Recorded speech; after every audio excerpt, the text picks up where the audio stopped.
नमस्कार दोस्तों, स्वागत है आप सभी लोगों का हमारे इस YouTube चैनल पर। हम लोग अपने इस YouTube चैनल पे जीएस से संबंधित पूरा जो है संकलन देखते हैं। पूरा जितनी भी जीएस में चीजें आती हैं उस चीजों को पढ़ते हैं।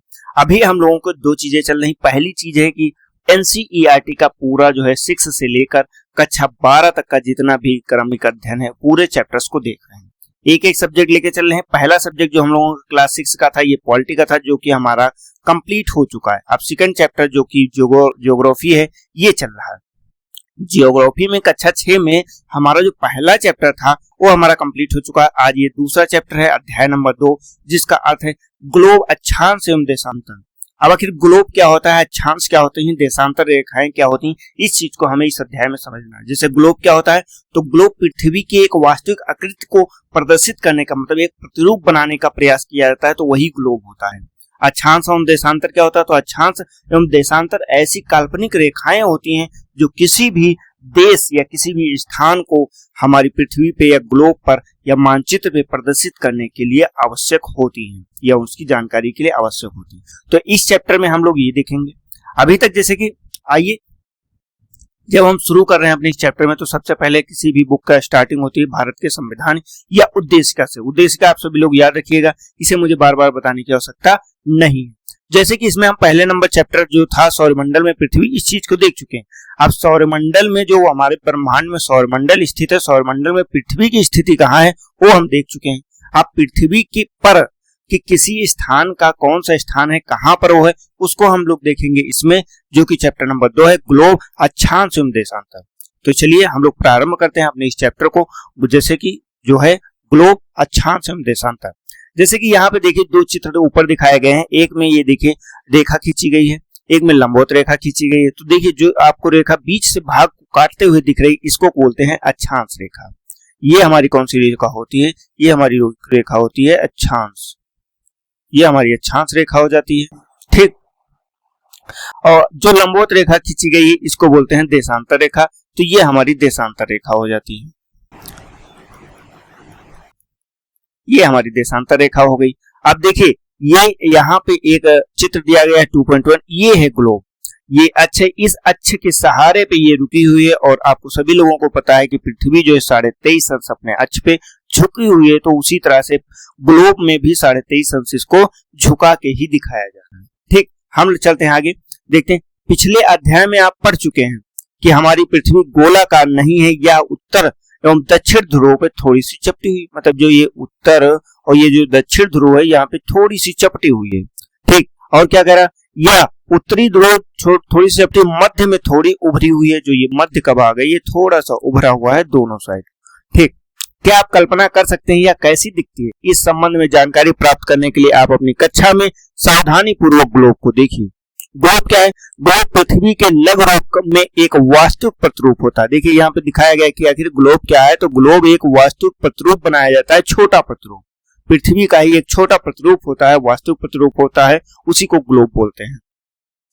ग्लोब विभिन्न आकार एवं प्रकार के हो सकते हैं, जैसे कि बड़े ग्लोब जो आसानी से एक स्थान से दूसरे स्थान नहीं ले जाए जा सकते, पॉकेट में रखने योग्य ग्लोब, छोटे ग्लोब, गुब्बारे जैसे ग्लोब जिसमें जब आप मन चाहे तब हवा भर सकती हैं और उसको आप देख सकते हैं, आसानी से एक स्थान से दूसरे स्थान पर ले जाए जा सकते हैं। ग्लोब स्थिर नहीं होते, इसे उसी प्रकार घुमाया जा सकता है जैसे कुम्हार का पहिया या लट्टू, क्योंकि पृथ्वी हर समय अपने अक्ष पे घूमती रहती है। हम लोगों ने पिछले भी क्लास में देखा कि वो अपने अक्ष पे घूमती है और अपने सूर्य के चारों तरफ भी घूमती है, दोनों पर चक्रण इसका चलता है, ठीक। जैसे अपने अक्ष पे ये अगर अपने अक्ष पे ऐसे घूम रही तो इसमें लगता है 24 घंटे।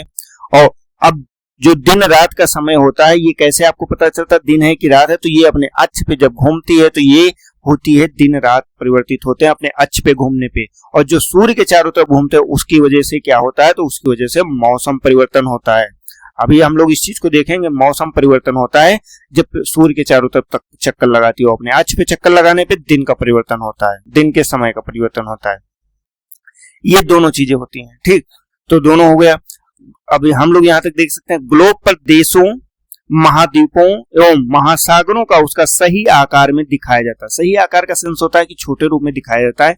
एक मात्रक मान लिया जाता है कि 1 सेंटीमीटर बराबर 10 लाख मिली किलोमीटर, तो इस तरह से होता है, तो उस तरह से छोटा करके दिखाया जाता है। आगे चलते हैं, देखिए पृथ्वी के समान किसी गोले पर किसी बिंदु की स्थिति का वर्णन करना कठिन है, क्योंकि वो गोल है, उस पर कहां पे कौन सी चीज होगी ये करना कठिन है। अब प्रश्न उठता है कि इस पर किसी स्थान की स्थिति को कैसे बताई जा सकती है, ये प्रश्न है। इसके लिए हम कुछ बिंदुओं एवं कुछ रेखाओं की आवश्यकता होती है। अगर उनके संदर्भ की आवश्यकता है तभी हम किसी बिंदु को, मान लीजिए ये एक गोला है, इस गोला पे कहाँ पे, जैसे आप एक गेंद ले लीजिए, गेंद पे आपको बताना है कि एक मार्क करना है। अगर आप उस पे लाइनें वगैरह नहीं खींची होंगी तो आप उस पे नहीं बता सकते कहाँ पे भारत है, कहाँ पे अमेरिका है, जब तक कोई मार्क नहीं होगा। तो उसी के लिए बिंदु और रेखाओं की आवश्यकता होती है। आगे देखते हैं, आप देखेंगे कि एक सुई ग्लोब में झुकी हुई अवस्था में स्थित होती है, जिसे अक्ष कहा जाता है। देखिए ये यहाँ पे हमने बताया था ना, ये अक्ष है यहाँ पे, ठीक। ग्लोब पर वे दो बिंदु जिनसे होकर सुई गुजरती है, उत्तर और दक्षिणी ध्रुव। देखिए अब यहाँ पे जो है इसको बोलते हैं दक्षिणी ध्रुव, जो ऊपर होता है इसको बोलते हैं उत्तरी ध्रुव। ये नॉर्थ हो जाता है, ये नॉर्थ पोल हो जाता है, ये हो जाता है साउथ पोल, ठीक। ये साउथ पोल हो गया। अब आगे चलते हैं, ग्लोब को इस सुई के चारों ओर पृथ्वी की भांति पश्चिम से पूर्व की ओर घुमाया जा सकता है, मतलब पश्चिम से पूर्व की ओर घुमाया जा सकता है। लेकिन याद रखें कि इन दोनों के में एक अंतर है, पृथ्वी पर वास्तव में ऐसी कोई सुई नहीं है। देखिए अब क्या कह रहा है कि अगर पृथ्वी की बात करें तो पृथ्वी पर ऐसी कोई भी सुई नहीं है। वहां पे क्या होता है, वहां पे सूर्य का आकर्षण बल काम करता है और वो पृथ्वी एवं अन्य ग्रहों को अपने आकर्षण बल में, मतलब अपने फोर्स के अंतर्गत रोक कर रखता है। लेकिन यहाँ क्या है, यहाँ पे इसको स्थिर करने के लिए ऊपर नीचे सुइयां लगाई गई, यह अपने अक्ष पर चारों ओर घूमती है। देखिए यहाँ पे दिया गया अपने अक्ष पर चारों ओर घूमती है, जो एक काल्पनिक रेखा है। मतलब सूर्य को अगर ये रेखा हम ऐसे डायरेक्ट मिला देते हैं तो ये एक काल्पनिक रेखा है, जिसको देशांतर रेखा बोलेंगे। और अगर ऐसे हम किसी रेखा को मिलाते हैं तो इसे हम जो है क्या बोलेंगे, इसे हम अक्षांश रेखा बोलेंगे, ठीक। अब चलिए ये तो लाइन अभी हम पढ़ लेंगे, लेकिन अभी यहाँ पे देख लें, आओ कुछ करके सीखें। एक बड़ा सा गोलाकार आलू लें या गेंद लें, स्वेटर बुनने वाली सलाई को इसके अंदर घुसा दें। एक सलाई ग्लोब पर दर्शाए गए अक्ष के अनुरूप है। अब क्या इस आलू को गेंद उसके अक्ष पर बाएं से दाएं घुमा सकते हैं? देखिए क्या बता रहा है, पृथ्वी हमेशा बाएं से दाएं ही घूमती है। यहाँ पे भी बताया गया है पृथ्वी की भांति पश्चिम से पूर्व, मतलब कैसे, तो पश्चिम से पूर्व की ओर घूमती है। ये पश्चिम अगर है, ये होती है पश्चिम, तो ये है आपका ईस्ट और ये आपका होता है वेस्ट। तो आपका पश्चिम से पूर्व की तरफ घूमती है, इधर से इधर की तरफ घूमेगी, ठीक। अब चलते हैं आगे, देखते हैं कि एक अन्य काल्पनिक रेखा भी ग्लोब को दो बराबर भागों में बांटती है। वो कौन सी होती है? इसे विषुवत वृत्त कहा जाता है। अब विषुवत वृत्त जैसे कि हम पीछे ही बता दे रहे हैं, ये वाला जो हम लोगों ने बताया था ना अक्षांश, ये वाली जो रेखा होती है, ये वाली रेखा, इसी को ही विषुवत वृत्त बोलते हैं, जो इसको दो भागों में बराबर बांटती है। पृथ्वी के उत्तर में देखिए यहाँ पे भी दिया गया है, ये विषुवत वृत्त है जो ऐसे काटता है, ये उत्तरी ध्रुव, इधर नीचे दक्षिणी ध्रुव होगा, ठीक। पृथ्वी के उत्तर में स्थित आधे भाग को उत्तरी गोलार्ध एवं दक्षिणी गोलार्ध वाले आधे भाग को दक्षिणी गोलार्ध कहा जाता है। मतलब जो पृथ्वी का, जैसे हम लोग यहाँ पे, ये यहाँ पे बना हुआ, मैं इसी फिगर में यहाँ पे समझा दे रहा हूँ आपको। देखिए ये विषुवत वृत्त है। अब जो यहाँ का है, ये इसको क्या बोलते हैं, तो इसके उत्तर ध्रुव वाले को बोलते हैं उत्तरी गोलार्ध। क्या बोलते हैं? तो ये आपका हो जाएगा उत्तरी गोलार्ध, ये आपका उत्तरी गोलार्ध हो जाएगा। कहां से कहां तक?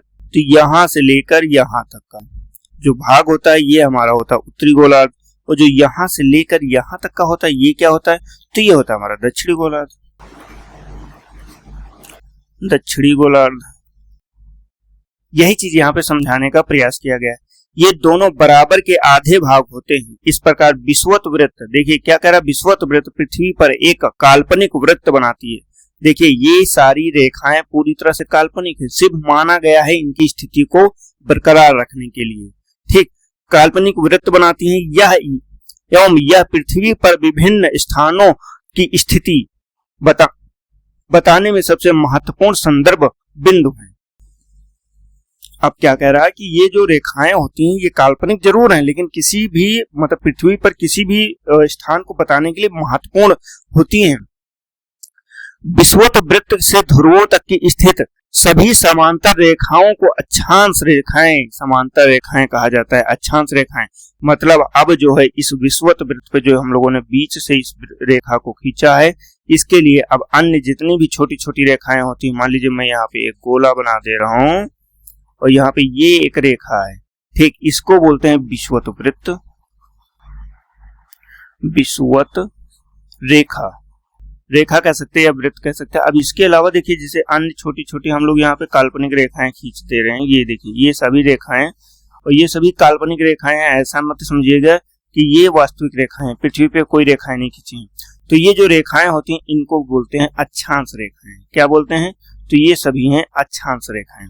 ठीक, अब यहाँ पे हो गया अक्षांश या समांतर रेखाएं कहा जाता है। अक्षांशों के को अंश में मापा जाता है, मतलब अंश में टोटल माना जाता है तो एक अंश हो जाएगा, 2 अंश हो जाएगा, 3 अंश हो जाएगा। इसी तरह से इन सभी को जो है अंशों में बांटा गया है। ठीक, विषुवत वृत्त 0 अंश, ये जो रेखा होती है इसको विषुवत वृत्त जो हम लोगों ने माना था ये हमारी विषुवत वृत्त है, तो इसको बोलते हैं 0 अंश। 0 अंश को दर्शाती है। चूंकि विषुवत वृत्त के दोनों तरफ ध्रुवों के बीच की दूरी पृथ्वी के चारों ओर वृत्त की 1/4 है, अतः इसका माप होगा 360 अंश का 1/4। अब क्या कह रहा है देखिए, जो पृथ्वी की ऐसी दूरी है, लंबवत दूरी की बात करते हैं तो लंबवत दूरी 1/4 है, कैसी? चौड़ाई के अपेक्षा। इधर इधर अगर हम ऐसे ऐसे की दूरी देखेंगे तो वो ज्यादा है, ऐसी दूरी कम है, 1/4 हिस्सा है। तो 1/4 हिस्सा का संदर्भ क्या हुआ कि 360 को क्या किया गया है, 1/4 कर दिया गया है। तो जब 1/4 किया जाएगा तो क्या बचेगा आपका? 90 अंश बचेगा। ये आपका कट जाएगा तो आपका टोटल आ जाएगा 90 अंश। मतलब यहां से लेके यहां तक का कितना हो जाएगा? 90 अंश। ये हो जाएगा नॉर्थ का, यहाँ पे हो जाएगा 90 अंश, तो ये हो जाएगा आपका साउथ का। मतलब यहां से लेके यहां तक की टोटल डिस्टेंस कितनी होती है? 90। ये 0 हो जाएगी, यहाँ पे 1 होगा, फिर 2 होगा, फिर 3 होगा, इस तरह से 90 हो जाएगा।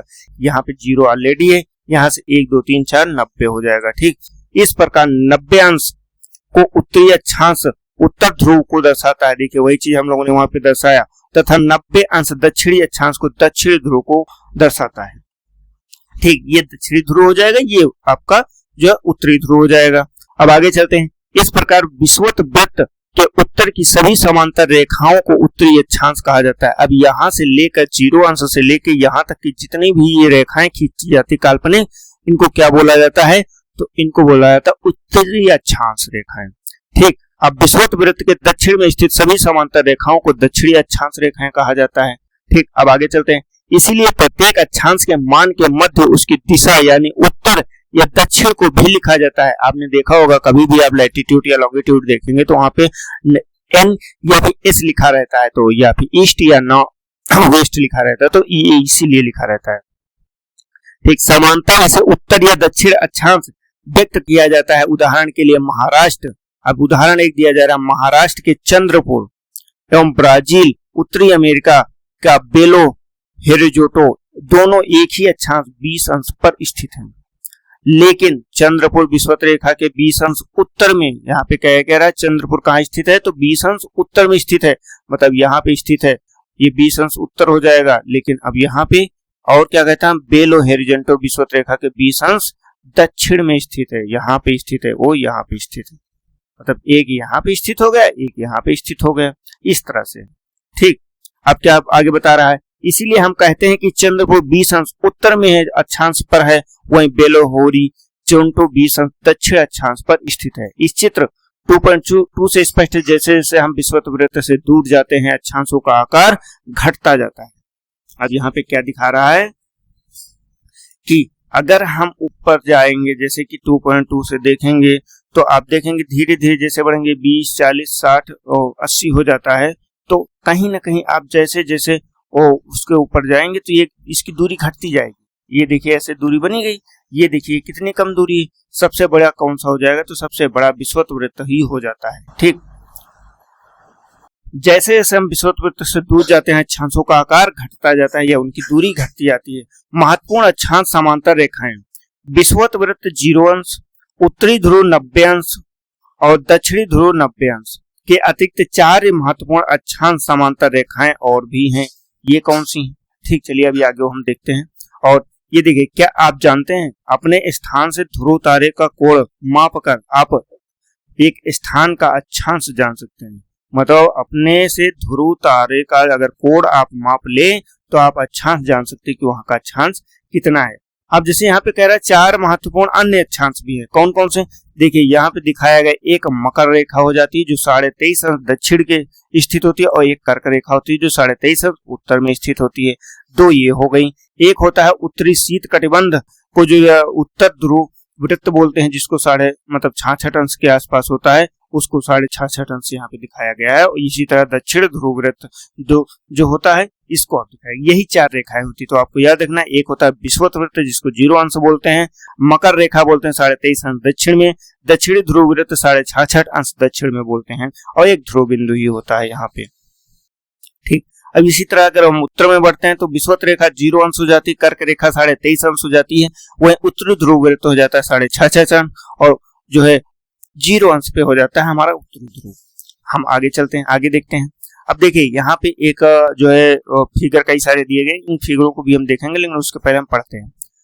उत्तरी गोलार्ध में कर्क रेखा 23.5 अंश पहला हो जाता है, जो हम लोगों ने अभी देखा। दूसरी कौन सी हो जाती है? दक्षिणी ध्रुव मकर रेखा 23.5 अंश। देखिए ये सारे बिंदु आपको नोट करने हैं।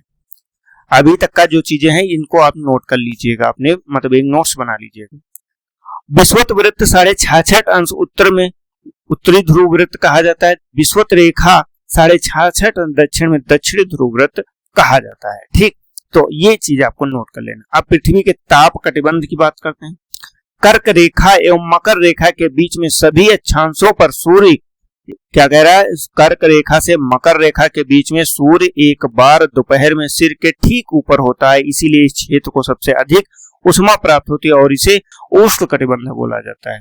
उष्ण कटिबंध, अब देखिए मैं यहाँ पे आपको लास्ट फिगर में दिखा दूं, ये कर्क रेखा हो जाती है, ये आपकी मकर रेखा, तो इसके बीच में जो ये डिस्टेंस बनती है, ये जो आपकी डिस्टेंस है, इसके मध्य जो सूर्य की किरणें होती हैं, जो सन होता है, सन की जो किरणें होती हैं, ये एकदम सीधे ये लंबवत पड़ती हैं, तो इसीलिए ये महत्वपूर्ण होता है। ठीक, इसीलिए इसको उष्ण कटिबंध कहा जाता है। कर्क रेखा एवं मकर रेखा के बाद किसी भी अक्षांश पर दोपहर में सूर्य कभी भी सिर के ऊपर मतलब एकदम सीधा नहीं होता, ध्रुव की तरफ सूर्य की किरणें तिरछी होती जाती हैं। इस प्रकार उत्तरी गोलार्ध पर कर्क रेखा एवं उत्तरी ध्रुव वृत्त पर दक्षिणी गोलार्ध पर मकर रेखा एवं दक्षिणी ध्रुव वृत्त के बीच वाले क्षेत्र में तापमान मध्यम रहता है। मतलब वहां पे कैसा तापमान रहता है, वहां पे नॉर्मल ही तापमान रहेगा, वहां पे गर्मी बहुत अधिक नहीं होगी, वहां पे एकदम नॉर्मल कूल ही रहेगा, इसीलिए इन्हें शीतोष्ण कटिबंध बोला जाता है। ठीक, आगे चलते हैं। उत्तरी गोलार्ध में, अब जैसे आपसे प्रश्न पूछा जाए कि भैया उष्ण कटिबंध क्या होता है, तो उष्ण कटिबंध आप यहाँ पे बता सकते हैं क्या? कर्क रेखा से मकर रेखा के बीच का स्थान, कर्क रेखा से मकर रेखा के बीच का स्थान। अब अगर आपसे पूछा जाए शीतोष्ण कटिबंध क्या होता है, तो ये क्या होगा? तो ये आपका हो जाएगा उत्तरी गोलार्ध में क्या होगा? कर्क रेखा से उत्तरी ध्रुव वृत्त के मध्य, यहाँ पे हम लोग लास्ट फिगर में अगर चलते हैं तो वहां पे अच्छे समझ सकते हैं, यहाँ से यहाँ तक का जो क्षेत्र होता है, देखिए ये यहाँ से यहाँ तक का क्षेत्र और यहाँ से यहाँ तक का क्षेत्र जो होता है, ये होता है, देखिए लिखा है दक्षिणी शीतोष्ण कटिबंध, यहाँ पे उत्तरी शीतोष्ण कटिबंध इसको बोला जाता है, शीतोष्ण कटिबंध बोला जाता है। उत्तरी गोलार्ध में उत्तर ध्रुव वृत्त अपने उत्तर ध्रुव तथा दक्षिणी गोलार्ध में दक्षिणी ध्रुव वृत्त दक्षिणी ध्रुव के बीच में क्षेत्र को ठंड बहुत होती है, क्योंकि यहाँ सूर्य क्षितिज से ज्यादा ऊपर नहीं आ पाता, इसीलिए इसे शीत कटिबंध का क्षेत्र बोलते हैं। अब अगर आपसे पूछा था शीत कटिबंध का क्षेत्र कहां से कहां तक पाया जाता है, तो वो हम यहाँ पे देख ले रहे हैं। ये देखिए, ये उत्तरी शीत कटिबंध है, ये जो उत्तरी ध्रुव वृत्त है, इसके मध्य का जो ये क्षेत्र होता है, यहाँ पे आपको दिख रहा होगा, उत्तरी ध्रुव में हम बता रहे हैं, ये यहाँ पे हम दक्षिणी ध्रुव में बता रहे हैं, यहाँ से यहाँ तक का जो ये क्षेत्र होता है, ये क्षेत्र पूरी तरह से आपका क्या होता है, तो ये आपका शीत कटिबंध के अंतर्गत आता है और यहाँ पे बहुत गजब की ठंड होती है। ठीक, यहाँ पे अच्छी खासी ठंड पाई जाती है। अब हम लोगों ने इतनी चीजें यहाँ पे देख ली, अब हम लोगों को चलना है। देखिए यहाँ पे ये वही चीज दिखाया गया कि ये है, देखिए यहाँ पे आपने एक टार्च जलाया और इस पे प्रकाश डाल रहे हैं, तो ये एकदम सीधा प्रकाश इस पे पड़ रहा है। ये हमारी है कर्क रेखा या उष्ण कटिबंध का क्षेत्र, ये हमारा उष्ण कटिबंध का क्षेत्र है। अब जैसे यहाँ पे देखिए ये तिरछा हो गया, तो ये हमारा ध्रुव हो जाते हैं और ध्रुव पे हमारा जो है तिरछी सतह पड़ती है, तो इसका जो है कम फोकस रहेगा, इसका फोकस ज्यादा रहेगा। तो इसी तरह से ये हम देख सकते हैं। अब आगे हम चलते हैं देशांतर रेखाएं क्या है। यहाँ पे देशांतर रेखाओं की बात स्टार्ट कर रहा है। ये देखिए देशांतर रेखा, मैं पहले भी बता दूं, यहाँ से जो ध्रुवों को, दोनों ध्रुवों को मिलाने की काल्पनिक रेखाएं होती हैं, उनको ही हम लोग देशांतर रेखा बोलते हैं। किसी स्थान की स्थिति को बताने के लिए उस स्थान के अक्षांश के अतिरिक्त कुछ अन्य जानकारियों की आवश्यकता भी होती है। आप देख सकते हैं कि प्रशांत महासागर में स्थित टोंगा द्वीप, कहाँ पे, तो प्रशांत महासागर में स्थित है ये टोंगा द्वीप, एवं हिंद महासागर में स्थित मॉरिशस द्वीप एक ही जो है अक्षांश 20 अंश दक्षिणी अक्षांश पर स्थित है। लेकिन उनकी सही स्थिति जानने के लिए यह पता करना होगा कि उत्तरी ध्रुव और दक्षिणी ध्रुव को जोड़ने वाली संदर्भ रेखाएं, मतलब जो उत्तरी ध्रुव दक्षिणी ध्रुव को काल्पनिक रेखाएं जोड़ती हैं, उनका कौन सी रेखा है, पूर्व या पश्चिम की ओर, इन स्थानों की दूरी कितनी है। इन संदर्भ रेखाओं को देशांतरीय यामोत्तर बोलते हैं। क्या बोलते हैं, देशांतरीय यामोत्तर बोलते हैं। जो ये काल्पनिक रेखाएं देखिए, ये काल्पनिक रेखाएं बनेगी, ये 0 अंश अक्षांश है। अब ये टोटल जो है 180 अंश, अब 0 से यहाँ से स्टार्ट करेंगे तो उत्तर की तरफ एक बार 180 हो जाएगा, एक बार दक्षिण की तरफ 180 हो जाएगा। ठीक है, चलते हैं, कहते हैं उनके बीच को दूरी को देशांतर के अक्षांशों मतलब अंशों में मापा जाता है। किसमें, देशांतर के अंशों में मापा जाता है। प्रत्येक अंश को मिनट और मिनट को सेकंड में विभाजित किया जाता है। ये अर्धवृत्त हैं और उनके बीच की दूरी को ध्रुवों की तरफ बढ़ने पर घटती जाती है एवं ध्रुवों पर शून्य हो जाती है, जहां सभी देशांतरीय यामोत्तर आपस में मिलती जाती हैं। कैसे, तो जितनी भी रेखाएं हैं, मान लीजिए मैं यहाँ पे एक पृथ्वी का निर्माण कर रहा हूँ, काल्पनिक रेखा, ये हमने मिलाया। ठीक, अब जितनी भी रेखाएं ऐसे होंगी तो ये ऐसे से आते हुए ये मतलब यहाँ पे तो 0 पे ही मिल रहे हैं, यहाँ पे कोई इनके बीच के ये जो गैप है ये नहीं है, लेकिन यहाँ पे जो विषुवत रेखा पे ये सबसे ज्यादा गैप होता है और लगभग ये मुझे लग रहा है 111 किलोमीटर के आसपास होता है। वो हम लोग आगे कक्षाओं में पढ़ेंगे। ठीक, अक्षांश समांतर रेखाओं से भिन्न सभी देशांतरीय यामोत्तर की लंबाई समान होती है, इसीलिए इन्हें सिर्फ मुख्य संख्याओं में व्यक्त करना कठिन है।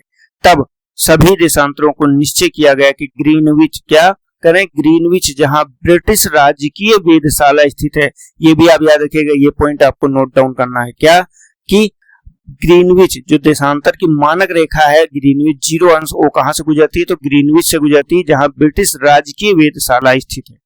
से गुजरने वाली यामोत्तर को पूर्व एवं पश्चिम की ओर गिनती शुरू की जाएगी। इस यामोत्तर को प्रमुख यामोत्तर कहते हैं और इसका मान 0 अंश देशांतर होता है तथा यहां से हम 180 अंश पूर्व, मतलब इस तरफ जाएंगे तो 180 अंश कितना, तो 180 अंश पूर्व हो जाएगा, ईस्ट हो जाएगा, और यहां से यहां तक का 180 अंश कितना हो जाएगा, आपका वेस्ट हो जाएगा। पश्चिम तक का गणना करते हैं। प्रमुख यामोत्तर तथा 180 अंश यामोत्तर मिलकर पृथ्वी को 2 समान भागों में पूर्वी गोलार्ध, इसमें तो पूर्वी गोलार्ध एवं पश्चिमी गोलार्ध में विभक्त करती हैं। इसीलिए किसी भी स्थान के देशांतर को आगे पूर्व के लिए अक्षांश पूर्वी एवं पश्चिमी के लिए अक्षांश पश्चिम का उपयोग करते हैं। यह जानना रोचक होगा कि 180 अंश पूर्व एवं 180 अंश पश्चिम यामोत्तर एक ही रेखा पर स्थित हैं। आपको ये जानना रोचक होगा। देखिए ये यहाँ पे इंपॉर्टेंट हो जाता है, जैसे कि बहुत लोग कंफ्यूज हो जाते हैं कि भैया 180 अंश जो पूर्व रेखा होती है वही 180 अंश पश्चिम यामोत्तर जो होती है ये एक ही रेखा पर स्थित है। जैसे कि यहाँ पे हम लोगों का ये 0 अंश दिया गया है, ये 0 अंश है, उसी तरह से इसके बैक में 180 अंश भी कॉमन होती है। ठीक, तो इसमें 2 रेखाएं कॉमन हो जाएंगी, 0 भी कॉमन हो जाएगी, 180 भी कॉमन हो जाएगी। अब ग्लोब पर अक्षांश की समांतर रेखाओं एवं देशांतर पर यामोत्तर रेखाओं द्वारा बने ग्रिड को देखो। ये देखिए ये ग्रिड बन जाती है, ये आपकी यामोत्तर रेखा होती है, ये आपकी विषुवत रेखा या मतलब अक्षांश रेखाएं होती हैं। ठीक इस तरह से ग्रिड बन जाता है। अगर आपको किसी स्थान पर अक्षांश एवं देशांतर का सही जानकारी हो तो ग्लोब पर आप उस स्थिति का पता आसानी से लगा सकते हैं। उदाहरण के लिए असम में ध्रुवी 26 अंश उत्तर एवं अक्षांश पर 90 अंश पूर्व देशांतर पे स्थित है। अब क्या आपसे बता रहा है कि कहाँ पे जाना है, तो जैसे कि ये हम इसको जो है ऐसे मैप में बांट लेंगे। अब यहाँ पे क्या है, यहाँ पे 0 है, ये अक्षांश की है, ये इसकी है।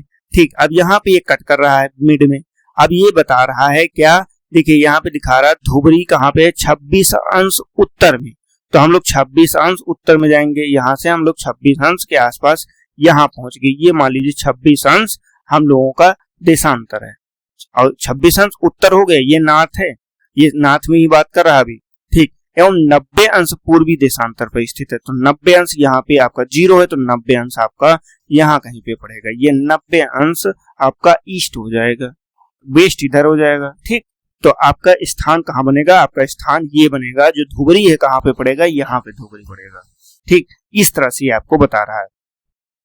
अब उस बिंदु को देखें जहां ये दोनों रेखाएं एक दूसरे को काटती हैं, तो कहाँ काटती हैं, इस जगह पे काटती हैं, तो यहीं पे ये स्थान पड़ेगा। बिंदु धुबरी को सही स्थिति होगी, मतलब यही स्थिति सही होगी। इसको समझाने के लिए कागज पर समान दूरी वाली क्षैतिज तथा ऊर्ध्वाधर रेखाएं खींचिए। 2.7 जो आगे का एक अभी वो आएगा उसमें दिखाया जाएगा। ऊर्ध्वाधर रेखाओं को संख्या 1 2 3 4 5 6 क्षैतिज रेखाओं को का खा गा घा अंगा से व्यक्त करें। जिन बिंदुओं को ये ऊर्ध्वाधर एवं क्षैतिज रेखाएं एक दूसरे को काटती हैं, वहां कुछ छोटे वृत्त खींचिए। इन छोटे वृत्त को आबासा धा नामों से व्यक्त कीजिए। मान लीजिए ऊर्ध्वाधर रेखाएं एवं पूर्वी देशांतर एवं क्षैतिज रेखाएं उत्तरी देशांतरों को व्यक्त करती हैं। ये देखिए, ये यहाँ पे आ गया, ये यहाँ पे दिखा रहा है। ये देखिए, ये यहाँ पे ग्रीनविच है, तो ग्रीनविच से जो रेखा गुजरती है उसको 0 अंश ग्रीनविच बोलते हैं। देखिए ये यहाँ पे, ये ग्रीनलैंड, ये है इंग्लैंड, और ये यहाँ पे ग्रीनविच है। ये आपका 0 अंश क्या है, 0 अंश है देशांतर। जो लंबवत रेखाएं होती हैं इसको क्या बोलते हैं, तो इसको देशांतर बोलते हैं। और ये जो हॉरिजॉन्टल रेखाएं होती हैं, ऐसी रेखाएं होती हैं जो ऐसी काल्पनिक रेखाएं खींची जाती है, जैसे मान लीजिए मैंने इसको यहाँ से लेकर, मैं यहाँ से लेकर इसको पूरा इस तरह से मिला दूं, तो ये हो जाएगा। ये पूरी सीधी लाइन नहीं खींची है, आप इसको सीधा ही मानिएगा। ये 0 अंश अक्षांश रेखा होती है।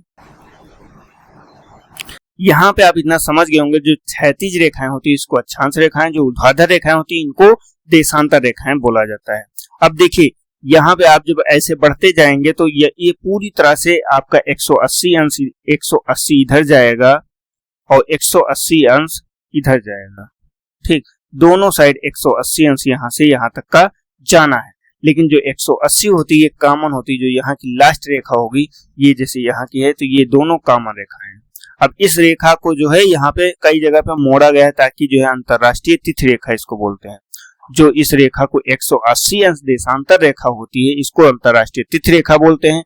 और इसको जो है कई स्थानों पे मोड़ा गया है, ताकि जो है जो क्षेत्र है, जैसे ये रूस का क्षेत्र है, तो ये परिवर्तित ना हो, तो इसीलिए जो है वहां पे समय का अंतर ना आए, इसीलिए इसको कई जगह पे मोड़ा गया है, ठीक। तो ये अंतरराष्ट्रीय तिथि रेखा होती है। और ये जो 0 अंश होती है ये अंतरराष्ट्रीय टाइम जोन होता है। जैसे कि यहाँ पे बात करें तो भारत की स्थिति की बात करें, तो जैसे हम लोग एक अंश इधर बढ़ेंगे तो हमारे समय में परिवर्तन होगा। देखिए यहाँ पे भारत है, तो भारत का दिखाया गया है 5.5 अंश प्लस, मतलब 5.5 घंटे प्लस। ये देखिए घंटों में दिखाया गया है, 1 घंटा 2 घंटा 3 घंटा 4 घंटा 5 घंटा 6 घंटा। जैसे जैसे आप इधर बढ़ते जाएंगे टोटल आपके कितने घंटे, 11 घंटे प्लस होंगे। इसके बाद तो आप कॉमन इधर 12 आ जाएगा। देखिए यहाँ पे दिखाया गया +12, यहाँ से -12 फिर से स्टार्ट हो जाएगा। तो इस तरह से ये स्टार्ट हो। अगर आप इधर जाते हैं तो आपके समय में कमी होगी, और इधर जाते हैं तो समय में आपकी बढ़ोतरी होगी, ठीक। हम आगे चलते हैं। ये हमारा अंतरराष्ट्रीय समय। कहीं का भी समय अगर आपको पता करना है, जैसे संयुक्त राज्य अमेरिका क्या है, तो -7 घंटे है। अगर यहाँ पे ग्रीनविच पे आपका बज रहा है 1, तो आपका यहाँ पे कितना बजेगा, यहाँ पे बजेगा आपका 8, ठीक। अब उसी तरह से अगर आपको पता करना है कि भारत के हिसाब से यहाँ का समय कितना है, तो भारत के हिसाब से अगर संयुक्त राज्य अमेरिका का समय आपको पता करना, तो 7 घंटे ये प्लस हो जाएगा। इसके बाद 5.5 घंटे आपको अन्य प्लस करना पड़ेगा। इसके बाद आपका जो समय प्राप्त होगा, कितना समय प्राप्त होगा, लगभग 12.5 घंटे का डिफरेंस आपको देखने को मिलेगा। तो वही 12.5 घंटा का डिफरेंस आप जोड़ लीजिएगा। अगर यहाँ पे आपका 12 बज रहा है तो यहाँ पे आपका कितना बजेगा, तो यहाँ पे आपका एक पूरे 12.5 घंटा प्लस हो जाएगा। यहाँ पे 12.5 बजेगा। लेकिन यहाँ पे अगर AM है तो यहाँ पे आपका PM होगा, और यहाँ पे अगर आपका PM है तो यहाँ पे आपका AM समय होगा। तो इस तरह से 12.5 घंटे का डिफरेंस आप पाएंगे, ठीक। इसी तरह से अन्य जगह का भी हम देख सकते हैं। मैंने तो एक एग्जांपल दिया, वो हम आगे बहुत अच्छे से समझेंगे। यहाँ पे इंग्लैंड भी दिया गया है। सभी जगह का ऐसे ही समय और तिथि निकाला जाता है। चलते हैं, देखते हैं आगे। अब आप देखेंगे कि वृत्त आबासा एवं 1 अंश पूर्वी देशांतर पर स्थित है। ये पूरा दर्शाया गया है। अन्य वृत्तों की स्थिति को ज्ञात कीजिए, ठीक, जैसे इसकी स्थिति क्या है। तो अब यहाँ पे दिखाया गया देशांतर और समय। समय को मापने का सबसे अच्छा साधन है पृथ्वी, चंद्रमा एवं ग्रहों की गति। जैसे कि हमारे वेद पुराणों में दिया गया, भारत की संस्कृति में जो समय एवं तिथि की माप की जाती थी वो इसी से किया जाता था कि पृथ्वी, चंद्रमा एवं ग्रहों की जो चाल होती है, जो गति होती है, उसके हिसाब से समय को निर्धारित किया जाता था। उसी तरीके को अब भी अपनाया गया है। जैसे कि सूर्योदय एवं सूर्यास्त प्रतिदिन होता है, अतः स्वाभाविक ही है कि पूरे विश्व पर समय का निर्धारण सबसे अच्छा साधन है। स्थानीय समय का अनुमान सूर्य के द्वारा बनने वाली परछाई से लगाया जा सकता है। मतलब पहले अगर घड़ियां जब नहीं थी तब कैसे समय पता चलता था, तो जो सूर्य के द्वारा, जैसे एक व्यक्ति या एक पेड़ यहाँ पे खड़ा, तो इसके द्वारा जो परछाई का निर्माण होता था वो उसके अनुसार से व्यक्ति समय का अंदाजा लगाता था कि क्या समय होता है। अभी भी अगर आप गांव में चले जाएं, जो पुराने लोग हैं उनको घड़ी की आवश्यकता नहीं होती, वो सूर्य की स्थिति को देखकर बता देंगे कि इस समय कितना हुआ है।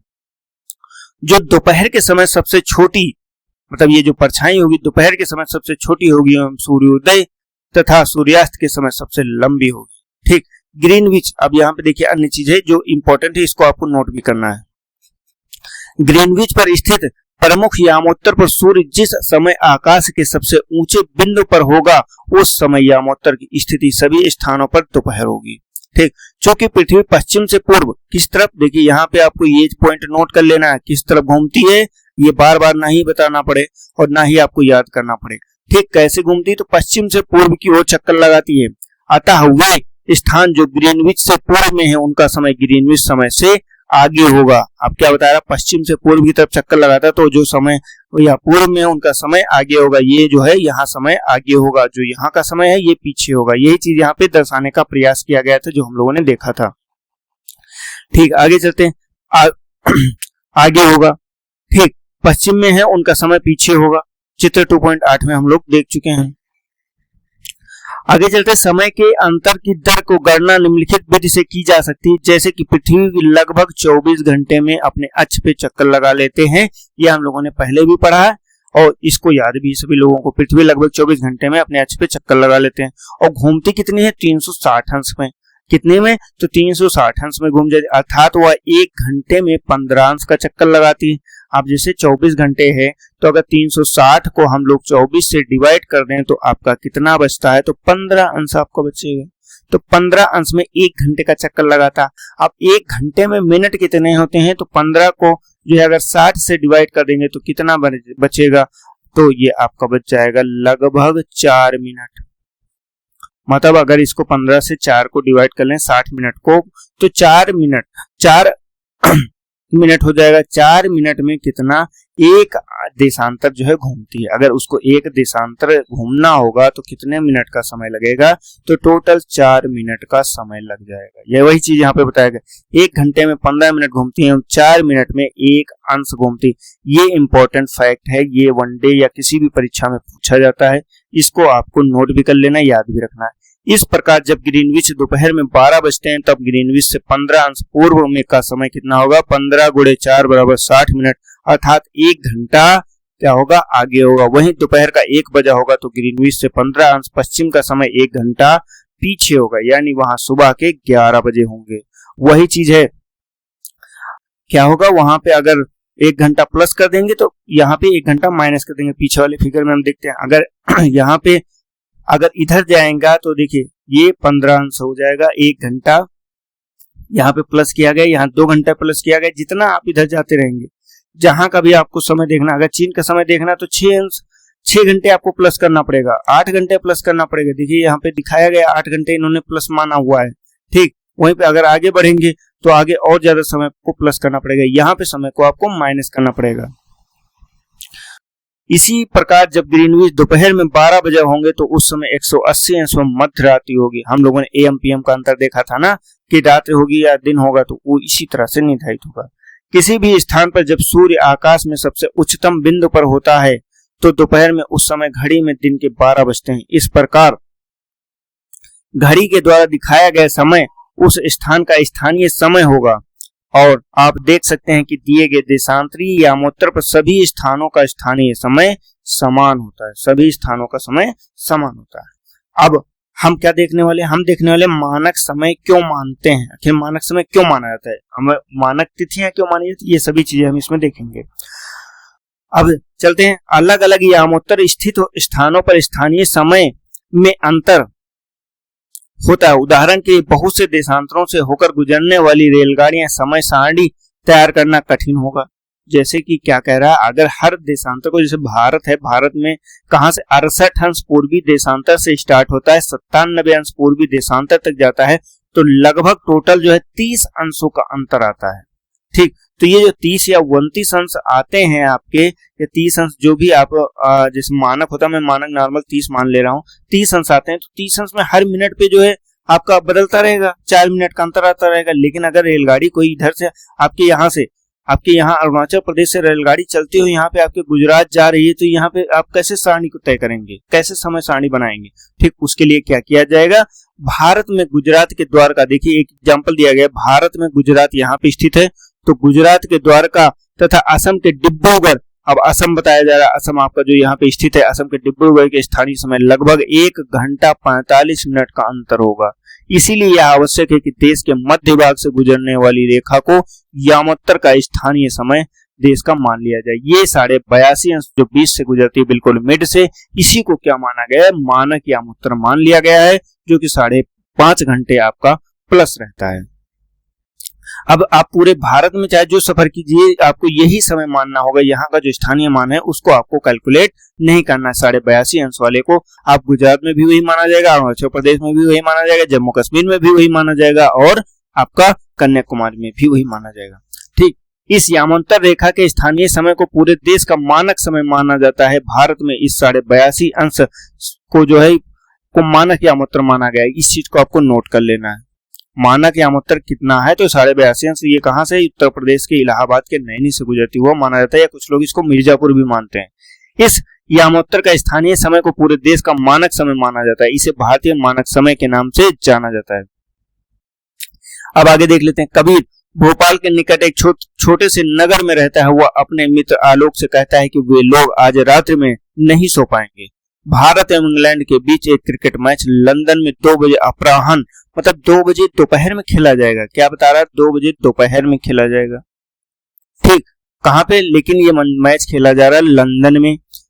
अब शुरू होगा, अर्थात भारत के समय अनुसार मैच शाम को कितने बजे, 7:30 बजे शुरू होगा, क्योंकि 2 बजे और 2 प्लस हमने कितना कहा था, 5.5 घंटे आपको प्लस कर देना है। वहां 2 बजे स्टार्ट हो रहा है और प्लस करना है, तो क्योंकि ये प्लस है तो आपका 7:30 बज जाएगा यहाँ पे। ठीक, तो 7:30 बज जाएगा और देर रात्रि में समाप्त होगा। क्या आप जानते हैं कि भारत एवं इंग्लैंड के बीच का समय क्या अंतर कितना होगा, 5.5 घंटे। भारत की ग्रीनविच पूर्व जो कि 82.5 अंश से पूर्व में स्थित है, तथा यहाँ का समय ग्रीनविच समय से 5.5 घंटा मिनट, मतलब 5 घंटा 30 मिनट आगे है। इसीलिए जब लंदन में दोपहर का 2 बजा होगा, तब भारत के सामने 7:30 बजे होंगे। कुछ देशों का देशांतरीय विस्तार अधिक होता है, जिसके कारण वहां एक से अधिक मानक समय अपनाया जाता है। उदाहरण के लिए रूस में 11 मानक समयों को अपनाया गया है। ये चीज भी आपको याद रखना, कितना, तो रूस में जो है, ये भी आप नोट कर लीजिएगा, रूस में टोटल 11 मानक समय अपनाए गए हैं। पृथ्वी को एक घंटे वाले 24 समय क्षेत्रों में बांटा गया है। इस प्रकार आप प्रत्येक समय के क्षेत्र को 15 अंश देशांतर तक का क्षेत्र को घेरता है। ठीक, तो ये चीजें यहाँ पे हो गई। हम लोगों ने पूरा अपना चैप्टर जो है देख लिया है कि अक्षांश क्या होता है, देशांतर क्या होता है, देशांतर रेखा कैसे जो है समय का निर्धारण करता है, समय का कितना अंतर होता है, 4 मिनट में कितना जो है आपका एक देशांतर चलती है दूरी। तो ये सारी चीजें देख लिया। कितने समय का अंतर होगा, भारत के समय का क्या है स्थिति, तो भारत का समय भी आपको याद रखना 82.5 अंश है। ये चीज भी आपको नोट करना है और हमेशा याद रखना है। ठीक, ये हमारा पूरा चैप्टर कंप्लीट हो गया। हम लोग अगले चैप्टर को स्टार्ट करेंगे, लेकिन उसके पहले ये अभ्यास प्रश्न जो है ये हम लोग देख ले रहे हैं। निम्नलिखित प्रश्नों के उत्तर संक्षेप में दीजिए। इन प्रश्नों के उत्तर आपको संक्षेप में लिखने हैं, ट्राई करना है। अगर आप नहीं कर सकते हैं, ट्राई नहीं लिख पाते हैं, तो हम आपके लिए बिल्कुल इसको सॉल्व करेंगे। पृथ्वी का सही आकार क्या है। अब यहां से पूछ रहा है कि पृथ्वी का सही आकार क्या है और ग्लोब क्या है। ग्लोब भैया पृथ्वी की वास्तविक प्रतिकृति होती है, ये हमने बता रखा है आपको। कर्क रेखा का अक्षांशीय मान कितना होता है। कर्क रेखा का 86 मान पूछा तो 23.5 अंश हो जाएगा आपका, लेकिन ये कितना होगा तो ये नॉर्थ में होगा। पृथ्वी के 3 ताप कटिबंध कौन से होते हैं, तो 3 का ताप कटिबंध यहाँ पे देखिए दिए गए हैं, आप ये मत भूलिएगा। आप यहाँ पे सब कुछ आपको दिया गया आप ही के पेपर में, ये देखिए तीनों ताप कटिबंध दिए गए हैं, ठीक। ये विषुवत हो जाएगा, उष्ण कटिबंध यहाँ पे लिखा गया है, ये आपका उत्तरी शीतोष्ण कटिबंध हो जाएगा, ये आपका शीत कटिबंध हो जाएगा। उसी तरह दक्षिणी शीतोष्ण कटिबंध हो जाएगा आपका, ये दक्षिणी शीत कटिबंध हो जाएगा। यहाँ पे सारी चीजें आपको दी गई हैं ऑलरेडी, ठीक। आगे चलते हैं। अक्षांश एवं देशांतर रेखाएं क्या है, ये एक ऐसी काल्पनिक रेखाएं हैं जो पृथ्वी को किसी भी स्थान को जानने के लिए आवश्यक होती हैं एवं पृथ्वी को कई खंडों में विभाजित करती हैं, ठीक। और क्या है, उष्मा की सबसे अधिक मात्रा उष्ण कटिबंध में क्यों प्राप्त होती है, क्योंकि यहाँ पे सूर्य की किरणें जितनी भी होती हैं वो एकदम सीधी पड़ती हैं। ये चीज आपको यहाँ पे याद रखना है। जब भारत में शाम को 5:30 बजते हैं तब लंदन में दोपहर के 12 क्यों बजते हैं, ये आपसे पूछा जा रहा है, क्योंकि कितने अंश का अंतर है। तो इसको अगर आपको बताना है तो इसको बताने के लिए आपको कहाँ पे जाना होगा, आपको इस फिगर में जाना होगा। देखिए यहाँ पे लंदन स्थित है, ठीक। यहाँ पे 5:30 बजा रहा है तो आपको यहाँ पे कितना बजेगा, तो यहाँ पे 12 बजेगा। स्वाभाविक है क्योंकि ये 5.5 घंटे प्लस में है, क्योंकि वो इतने अंश का देशांतर का अंतर आ जाता है। कितने 82.5 अंश देशांतर का अंतर आ जाएगा, ठीक। तो हम लोगों ने यहाँ तक देख लिया। अब आगे चलते हैं। आगे ये शायद एक पेज और है आपका, यहाँ पे कह रहा है सही उत्तर पे चिन्ह कीजिए। आप चिन्ह कर लीजिएगा। प्रमुख यामोत्तर का मान कितना होता है, तो आपका 0 अंश होता है। शीत कटिबंध किसके नजदीक में पाया जाता है, अब शीत कटिबंध पूछ रहा आपसे कि किसके नजदीक पाया जाता है, ध्रुवों के नजदीक पाया जाता है। विषुवत वृत्त के, विषुवत वृत्त तो बिल्कुल बीच में पाया जाएगा। कर्क रेखा के बीच में, भैया कर्क रेखा से भी एक रेखा और बीच में पाया जाता है, तो ये भी नहीं होगा। ध्रुवों के मध्य पाया जाता है। सबसे ऊपर का जो होता है, इसी के पास का जो क्षेत्र होता है, इसी को शीत कटिबंध बोलते हैं। जैसे ये पृथ्वी हो जाएगी, जो ये वाला भाग होता है ये ध्रुव हो जाता है, ये वाला जो ऊपर वाला भाग होता है इसी को हम लोग बोलते हैं शीत कटिबंध। आगे चलते, देशांतरों की कुल संख्या कितनी है। अब यहाँ पे आपसे पूछ लिया देशांतरों की कुल संख्या कितनी है, तो यहाँ पे 360 ही होती हैं। क्या कहता है कि देखिए ये 0 अंश हो जाता है, आपको इधर जाएंगे तो आपको 180 अंश चलना पड़ेगा, इधर जाएंगे तब आपको 180 अंश चलना पड़ेगा। और अगर आप इन दोनों को, लेकिन ये वाली 180 और ये वाली 180 दोनों कॉमन है, तो आपको टोटल कितना जोड़ना है, तो आपको एक तरफ तो 180 जोड़ना, एक तरफ आपको 179 जोड़ना, मतलब एक कम करके जोड़ना है, ठीक। लेकिन 0 अंश वाली कॉमन हो जाएगी तो 360 ही हो जाएंगे आपको। दक्षिणी ध्रुव वृत्त स्थित है। अब दक्षिणी ध्रुव वृत्त कहाँ स्थित है, तो ये दक्षिणी गोलार्ध में स्थित है। जब दक्षिणी ध्रुव वृत्त की बात कर रहा है तो दक्षिणी गोलार्ध में होगा।